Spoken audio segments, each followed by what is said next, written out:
Hello అండి, అందరు ఎలా ఉన్నారు? మేమైతే చాలా బాగున్నాం. మీరు కూడా బాగుండాలని కోరుకుంటూ ఈరోజైతే వీడియో ఒట్టి చేపలు టమాటా అండి. ఒట్టి చేపలు అంటే అదే కడ్డీ చేపలు, బొమ్మిడి చేపలు అంటారు కదండి, అవి ఇవాళ టమాటా కర్రీలో వేసి చేద్దామని చేస్తున్నా. ఉల్లిగడ్డ టమాటాలు కట్ చేసి పెట్టుకొని ఆయిల్ వేడెక్కిన తర్వాత ఇట్లా పోపు చేసేసుకోవాలండి. టమాటాలు దగ్గర ఉడికినాక కారం వేసుకోవాలి. ఫాస్ట్గా చెప్పేస్తాను. కారం కొంచెం కొంచెం స్మెల్ పోయిన తర్వాత కొంచెం వాటర్ వేసుకోవాలి.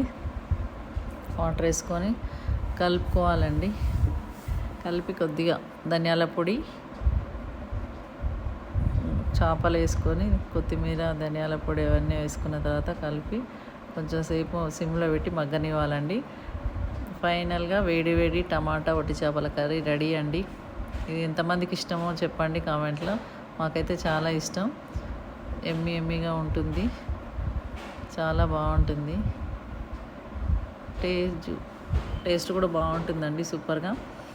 మీకు కనుక నచ్చితే ఒక లైక్ చేయండి, షేర్ చేయండి, కామెంట్ చేయండి. ప్లీజ్ చూస్తున్నారు కానీ లైక్ చేయట్లేదండి. ప్లీజ్.